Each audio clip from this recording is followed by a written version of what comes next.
नमस्कार, good evening. शाम के 8 बज रहे वक्त हो चला है बियॉन्ड हेडलाइंस का और मैं हूं आपके साथ मोनिका ग्रोवर। आइए बियॉन्ड हेडलाइंस में हम आपके समक्ष वो तमाम जानकारी रखते हैं जो आपके लिए जानना समझना बहुत ज्यादा जरूरी है। और आज दिन भर की वो कौन सी ऐसी बड़ी खबरें रही हैं जिनके बारे में आज हम आपको विस्तार से बताने वाले हैं, ये जानने के लिए देखते रहिए प्राइम न्यूज।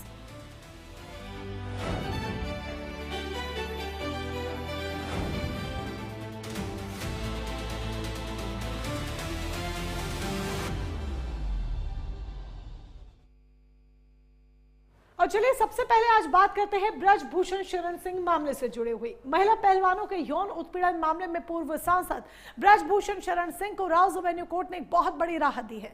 अदालत ने सबूतों के अभाव में उन्हें सभी आरोपों से पूरी तरह से बरी कर दिया है। जैसे ही ये फैसला सामने आया, उनके समर्थकों में खुशी की लहर दौड़ गई। जगह जगह मिठाइयां बांटी गई, ढोल नगाड़े बजाए गए और एक दूसरे को बधाइयां दी गई। लेकिन इस कानूनी फैसले की गूंज अब सिर्फ अदालत के कमरों तक ही सीमित नहीं है, बल्कि उत्तर प्रदेश की सियासत के गलियारों में साफ सुनाई दे रही है। जैसे जैसे यूपी विधानसभा चुनाव करीब आ रहे हैं, इस फैसले के राजनीतिक और चुनावी मायने भी तेजी से निकाले जाने लगे हैं। देखिए, एक तो मैं अपने आप को अपराधी नहीं, ना पहले दिन माना और ना बीच में माना, क्योंकि मैं अपने आप को देख रहा था और जो मेरा विश्वास था वही आज मेरे सामने था। ये झूठ था, सोचा समझा ये षड्यंत्र था, जिसमें देश की कई पार्टियां शामिल हो गई। ये खिलाड़ियों का आंदोलन न रह करके ये विपक्ष का आंदोलन बन गया था। और आज न्यायपालिका से मुझे क्लीन चिट मिली और मैं बहुत टेंशन में न था न हूं।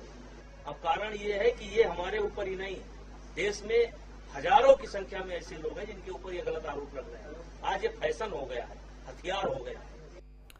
तो ब्रजभूषण शरण सिंह को बरी कर दिया गया है। ब्रजभूषण शरण सिंह उत्तर प्रदेश की राजनीति के वो नेता रहे हैं जो अक्सर अपने विवादों के जरिए या ये कहिए कि अपने बयानों के जरिए किसी ना किसी तरीके से सुर्खियों में सदैव बने रहते हैं, चाहे उन्हें हाल ही के बयान उनके ले लीजिए या पूर्व के बयान ही क्यों ना ले लीजिए। अब दरअसल जिस पूरे मामले में ब्रजभूषण शरण सिंह को बरी किया गया है वो पहलवानों से जुड़ा मामला है। याद होगा आपको ये मामला जब दिल्ली के जंतर मंतर पर तमाम पहलवान आकर बैठ गए थे। अब ये पूरी कंट्रोवर्सी क्या है जरा जान लीजिए, समझ लीजिए। जंतर मंतर पर पहलवानों का धरना और यौन शोषण के आरोप 18 जनवरी 2023 की एक घटना, जब आरोप लगे थे ब्रजभूषण शरण सिंह पर। 20 जनवरी को आईओए को शिकायत मिली थी और मैरीकॉम की अध्यक्षता में जांच समिति का गठन किया गया था। जांच समिति बिठाई गई। दिल्ली के जंतर मंतर से विरोध की तस्वीरें लगातार आ रही थी। 21 जनवरी 2023 खेल मंत्री से बैठक होती है। डब्ल्यूएफआई की गतिविधियों पर रोक और पहला धरना समाप्त करते हैं। कार्रवाई न होने पर पहलवानों का दोबारा से जंतर मंतर लौटना, ये 23 अप्रैल को देखा गया था, क्योंकि भरोसा दिया गया खेल मंत्री से बैठक के बाद, लेकिन वो भरोसा टूट जाता है। सुप्रीम कोर्ट में याचिका दाखिल और एफआईआर की मांग 24 अप्रैल 2023 को हुई। पहलवानों ने की, मिलकर पहलवानों ने की कि सुप्रीम कोर्ट में याचिका दाखिल की जाए, एफआईआर दर्ज कराई जाए। सुप्रीम कोर्ट के हस्तक्षेप पर दिल्ली पुलिस द्वारा 2 एफआईआर दर्ज की जाती है और एफआईआर जब दर्ज की जाती है वो तारीख है 28 अप्रैल 2023। इस तारीख पर याचिका एफआईआर दर्ज की जाती है। 28 मई 2023 को नए संसद भवन मार्च के दौरान हिरासत और धरना समाप्त होता है। दरअसल जब नए संसद भवन के लिए तमाम वहां पर वीआईपी मूवमेंट था, वहां पर ये जंतर मंतर से भवन की तरफ जा रहे थे। हरिद्वार में मेडल बहाने का फैसला किसान नेता के समझाने पर जैसे तैसे पहलवान माने थे। 7 जून 2023 खेल मंत्री से लंबी बैठक होती है। आंदोलन स्थगित करने का ऐलान तमाम जो पहलवान हैं वो कर देते हैं, जो बीते कई दिनों से एक लंबे वक्त से जंतर मंतर पर डेरा डाले बैठे थे। 15 जून 2023 को दिल्ली पुलिस द्वारा ब्रजभूषण सिंह और विनोद तोमर के खिलाफ चार्जशीट दाखिल की जाती है। जून के महीने में 15 तारीख थी 2023 का वो साल। 20 जुलाई 2023 कोर्ट ने ब्रजभूषण और विनोद तोमर को नियमित जमानत दी। जमानत पर बाहर आते हैं। कुछ ही समय में ब्रजभूषण शरण सिंह जमानत पर बाहर आ जाते हैं। कोर्ट द्वारा आरोप तय किए जाते हैं। ट्रायल को मंजूरी मिलती है। ये 10 मई 2024 की बात है। लगभग 1 साल के बाद जाकर ट्रायल जो है उसे मंजूरी मिलती है। पॉक्सो मामले में क्लोजर रिपोर्ट स्वीकार की जाती है। ब्रजभूषण शरण सिंह को बड़ी राहत मिलती है। 26 मई 2025 का वो दिन जब ब्रजभूषण शरण सिंह को एक बड़ी राहत मिलती है। 2 जुलाई 2026 दोनों पक्षों की अंतिम बहस पूरी होती है।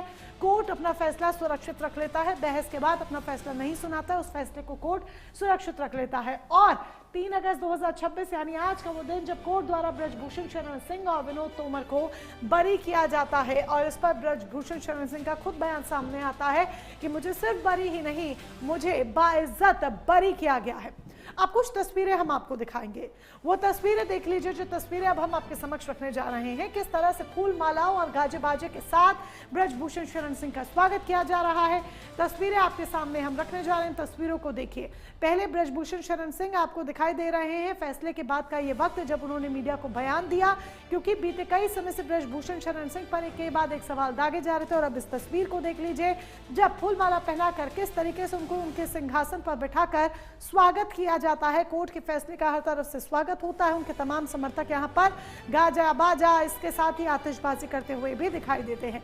ये तस्वीरें सिर्फ एक सामान्य राही की तस्वीरें नहीं है, बल्कि इनके पीछे गहरे राजनीतिक निहितार्थ भी छुपे हैं। जी हाँ, सही समझ रहे हैं आप।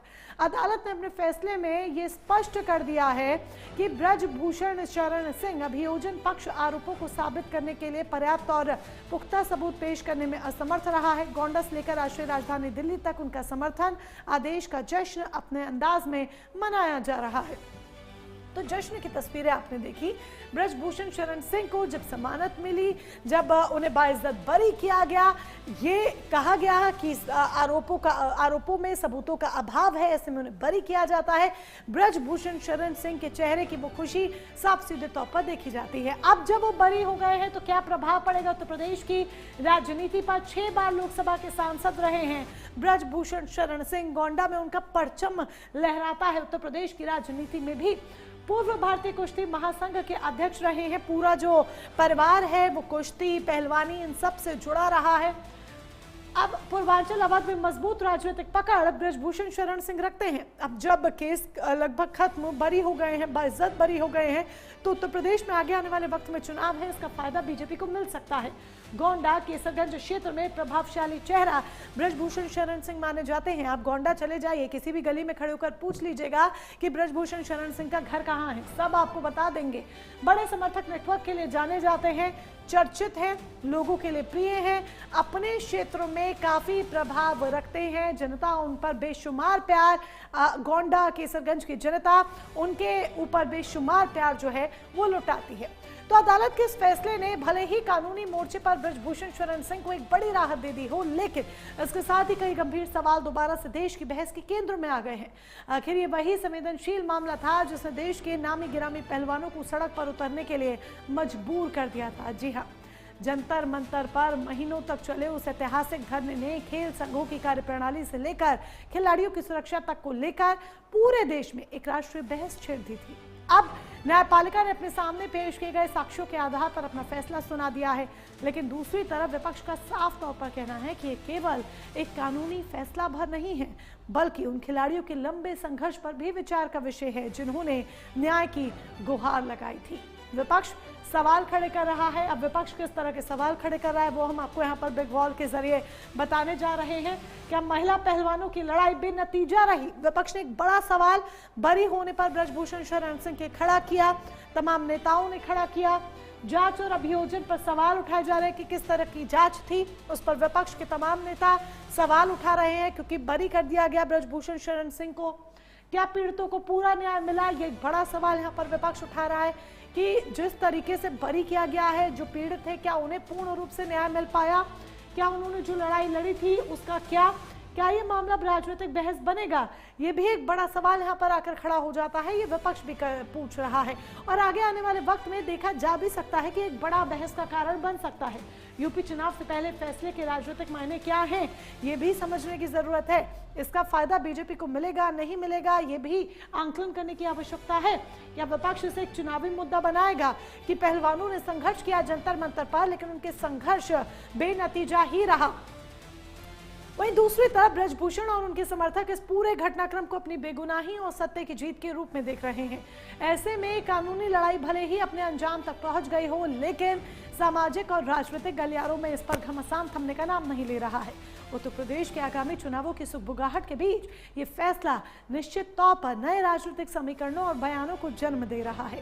फैसले के बाद सबसे ज्यादा चर्चा इस बात की है कि इसका यूपी के चुनावी समीकरणों पर क्या असर पड़ेगा, खासकर ऐसे वक्त में जब सभी दल अपनी चुनावी तैयारियों को अंतिम रूप देने में जुटे हुए हैं।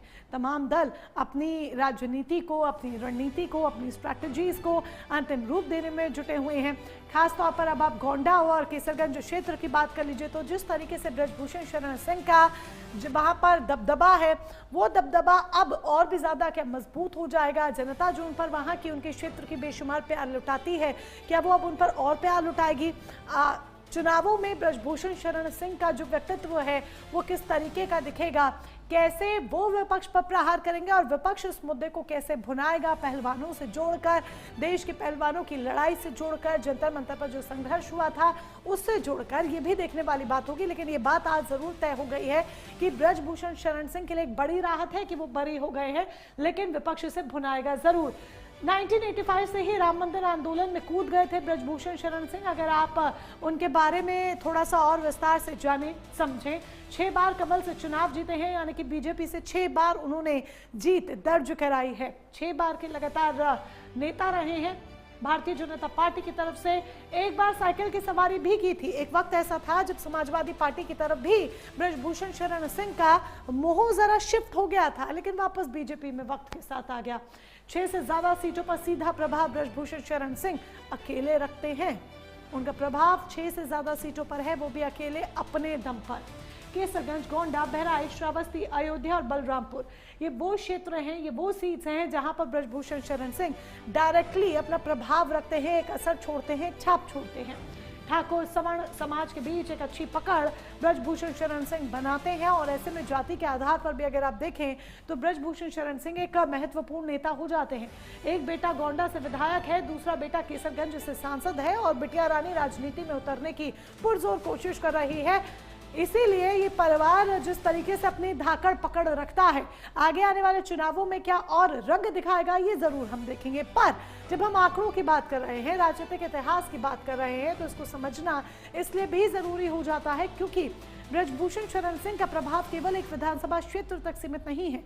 80 के दशक के उत्तरार्ध से राम मंदिर आंदोलन के दौरान उनकी सक्रियता ने उन्हें पूर्वांचल के हिंदुत्व राजनीति का एक बड़ा चेहरा बना दिया था। भगवा दल के साथ उनका पुराना और मजबूत वैचारिक रिश्ता रहा है। हालांकि बीच के दौर में एक बार उन्होंने साइकिल की सवारी भी की थी। आज की तारीख में केसरगंज, गोंडा, बहराइच, श्रावस्ती, अयोध्या और बलरामपुर जैसे करीब आधा दर्जन लोकसभा और विधानसभा क्षेत्रों में उनका प्रत्यक्ष और अप्रत्यक्ष जनाधार आज भी कायम है। इतना ही नहीं, परिवार के राजनीतिक रसूख की बात करें तो एक बेटा जहां गोंडा से विधायक के रूप में जनता का प्रतिनिधित्व कर रहा है, वहीं दूसरा बेटा केसरगंज से सांसद की जिम्मेदारी संभाल रहा है। ठाकुर और अन्य सवर्ण जातियों के बीच उनकी मजबूत पैठ उन्हें किसी भी चुनाव में एक बेहद अहम खिलाड़ी बना देती है। किस तरीके से अपने दंगल के वो धुरंधर माने जाते हैं ब्रजभूषण शरण सिंह, आइए विस्तार से आपको वो भी बताते हैं कि कैसे राजनीतिक दंगल के धुरंधर माने जाते हैं। 2011 में भारतीय कुश्ती संघ के अध्यक्ष बने ब्रजभूषण शरण सिंह। ये 2011 की बात है जब भारतीय कुश्ती संघ के अध्यक्ष बनाए गए थे। 2023 में यौन शोषण के आरोप में घिर गए। 11 से सब कुछ सही चल रहा था, लेकिन 23 आते आते आरोपों में घिर गए। यौन शोषण जैसे गंभीर आरोप लगे। कुर्सी ब्रजभूषण शरण सिंह ने अपनी छोड़ दी, यहां तक कि उस वक्त उन्होंने दावा भी किया था कि अगर ये आरोप सच साबित हुए तो मैं खुद फांसी पर लटक जाऊंगा। आज भी उन्होंने इस बात को रिपीट किया बयान में। छात्र जीवन से पहलवानी का शौक ब्रजभूषण शरण सिंह रखते हैं। उनके जो पुत्र हैं वो सब भी पहलवानी का अपने पिता को देखते हुए शौक रखते हैं। गोंडा में दंगल का आयोजन कराते थे। गोंडा में दंगल का आयोजन ब्रजभूषण शरण सिंह की तरफ से किया जाता था, कराया जाता था। गोंडा की राजनीति के एक महत्वपूर्ण चेहरा है शरण सिंह। जीतने वाले को अपने खर्च पर इनाम देते थे। अपनी जेब से अपने खर्च पर जो दंगल जीतता था उसको इनाम भी ब्रजभूषण शरण सिंह ही देते थे। तो राजनीति के अलावा खेल के अखाड़े से उनका बहुत पुराना और गहरा नाता रहा है। छात्र जीवन से ही उन्हें पहलवानी और कुश्ती का गहरा शौक था। वो खुद उत्तर प्रदेश के गोंडा जिले में बड़े बड़े दंगलों का भव्य आयोजन करवाते थे और मैदान में पसीना बहाने वाले और कुश्ती जीतने वाले खिलाड़ियों को अपने निजी खर्च से नकद पुरस्कार और इनाम देकर प्रोत्साहित किया करते थे। इसी खेल प्रेम और प्रशासनिक क्षमता के चलते साल 2011 में वो भारतीय कुश्ती महासंघ के अध्यक्ष चुने गए और लंबे वक्त तक इस पद पर काबिज रहे। हालांकि साल 2023 आते आते वो महिला पहलवानों द्वारा लगाए गए यौन शोषण के गंभीर आरोपों के भंवर में फंस गए। चौतरफा दबाव और राष्ट्रव्यापी विरोध प्रदर्शन के बाद उन्हें अंततः कुश्ती संघ की कुर्सी छोड़नी पड़ी थी। अब बात यह आकर उठ जाती है कि आगे क्या। ब्रजभूषण शरण सिंह को राउज एवेन्यू कोर्ट ने बरी कर दिया है, जिस पर उन्होंने ये कहा कि मुझे बाइज्जत बरी किया गया है। लेकिन अब आगे क्या फैसले को चुनौती दी जाएगी? क्या देश का पहलवान इसी तरीके से बैठ जाएगा? क्या फैसले को चुनौती दी जाएगी? एक बड़ा सवाल यहाँ पर आकर खड़ा हो जाता है, क्योंकि जब ब्रजभूषण शरण सिंह से भी बात की गई, इस बारे में सवाल किए गए, तो उनका कहना था जिसको जो करना है वो कर सकता है, स्वतंत्र है। विपक्ष की अगली रणनीति क्या होगी, ये भी देखने वाली बात होगी कि क्या स्ट्रैटेजी वो अख्तियार करते हैं ब्रजभूषण शरण सिंह को घेरने के लिए। क्या बीजेपी चुनावी राजनीति में अपनी भूमिका निभाएगी, ये भी देखने वाली बात होगी, क्योंकि 27 में उत्तर प्रदेश के विधानसभा चुनाव है और वक्त अब नहीं रह गया है, लगभग उल्टी गिनती शुरू मानो। यूपी चुनाव पर कितना असर इसका पड़ेगा? ब्रजभूषण शरण सिंह का बरी हो जाना उत्तर प्रदेश चुनावों पर, विधानसभा चुनावों पर क्या असर डालेगा, ये भी आंकलन करना जरूरी हो जाता है। तो कानूनी मोर्चों पर ब्रजभूषण शरण सिंह को एक बड़ी राहत तो मिल चुकी है, लेकिन राजनीतिक पटल पर इसके नफे नुकसान को लेकर सुगबुगाहट तेज हो गई है। एक तरफ जहां इस फैसले के बाद सियासी गलियारों में चर्चा शुरू हो गई है कि क्या सत्ताधारी दल उनके रसूख और जनाधार का सीधा चुनावी लाभ उठाने की रणनीति बनाएगा, तो वहीं दूसरी तरफ विपक्षी दल इस मुद्दे को जनता के बीच दोबारा से जीवंत करने की जुगत में है। इस बीच कांग्रेस और भाजपा दोनों ही दलों की प्रतिक्रियाएं पूरे प्रकरण को एक नया मोड़ देती नजर आ रही हैं। सुनिए जरा। लोकतंत्र में सबको अपनी गतिविधि जारी रखने का अधिकार है, किंतु कानून सर्वोपरि है। न्यायालय का निर्णय सबको मानना ही पड़ता है। हाँ, न्यायालय ने जो निर्णय दिया है उससे किसी का विपरीत मत है तो वो उच्च न्यायालय में जा सकता है, लेकिन फिलहाल तो कोर्ट ने उनको बरी किया है, तो मैं समझता हूँ कानून का सम्मान करना चाहिए। कैसे भूल सकते हैं उस समय जो हमारी बेटियों के साथ जो हुआ और किस कारण से उन्हें सड़क पर आना पड़ा, आंदोलन करना पड़ा और कैसे उनको रोका गया, लोग भूलते नहीं हैं। अब अदालत ने क्या किया उस पर क्या टिप्पणी हम करें, आगे लीगल और रास्ते होते हैं, उसे वो देखा जाएगा। लेकिन दुख की बात यह है कि देखो आज भी जितने मेडल जीत रहे हैं उनमें ज्यादा तो बेटियां हैं ना, और वो कितना संघर्ष करके आगे आती हैं, और जब उनके साथ ऐसा हो और इंसाफ ना हो तो दुख तो सबको लगता है। बहरहाल अदालत के इस फैसले ने भले ही ब्रजभूषण शरण सिंह को कानूनी तौर पर बेदाग साबित कर दिया हो, लेकिन उत्तर प्रदेश की सियासत में यह मामला अभी लंबी लकीर खींचने वाला है। आगे आने वाले विधानसभा चुनाव में मुद्दा किस पार्टी के लिए संजीवनी बनता है और किसके लिए चुनौती, ये तो वक्त ही तय करेगा। फिलहाल इस फैसले ने यूपी के राजनीतिक तापमान को ज्यादा गर्म कर दिया है और हर किसी की निगाहें इस बात पर टिकी है कि सियासी दंगल का अगला दांव आखिर क्या होगा। ब्रजभूषण शरण सिंह अब किस रणनीति के साथ चुनावी दंगल में उतरेंगे, और पहलवानी के दंगल में जिस तरीके से जो आरोप उन पर लगे उसके बाद अब उन्हें बाइज्जत बरी कर दिया गया है, क्या पहलवान आगे चलकर हाई कोर्ट का, ये सुप्रीम कोर्ट का दरवाजा खटखटाएंगे? सवाल अभी भी तमाम है। ये कहानी, ये दंगल यहाँ खत्म नहीं होता। इस दंगल का अगला चैप्टर निश्चित तौर पर शुरू होना अभी बाकी है। अब वो देखना होगा कि ये जो अगला चैप्टर शुरू होगा, ये अगला चैप्टर पहलवानों की तरफ से शुरू होगा या फिर ब्रजभूषण शरण सिंह की तरफ से शुरू होगा या भारतीय जनता पार्टी की तरफ से शुरू होगा या फिर विपक्ष के नेताओं की तरफ से शुरू होगा। ये देखने वाली बात होगी। दिलचस्प, यानी उत्तर प्रदेश की राजनीति दिनों दिन होती जा रही है। जैसे जैसे चुनावी वक्त नजदीक आ रहा है, उत्तर प्रदेश की राजनीति में भूचाल आ रहा है, सियासत में बदलाव आ रहे हैं, नेताओं के बयान सामने आ रहे हैं और अब निश्चित तौर पर यह बात तो तय है कि ब्रजभूषण शरण सिंह वो नेता हैं जो बिल्कुल शांत बैठने वाले नहीं हैं। अपने बयानों को लेकर वो राजनीति को हिलाने जरूर वाले हैं। क्या पूर्वांचल और अवध में फिर चमकेगी ब्रजभूषण शरण सिंह की चमक? ये एक बड़ा सवाल यहाँ पर आकर बना हुआ है। चुनावों में किस तरीके से उनका क्या रोल देखने को मिलेगा, ये देखने वाली बात होगी। चलिए, फिलहाल बियॉन्ड हेडलाइंस में आज के लिए बस इतना ही। नमस्कार।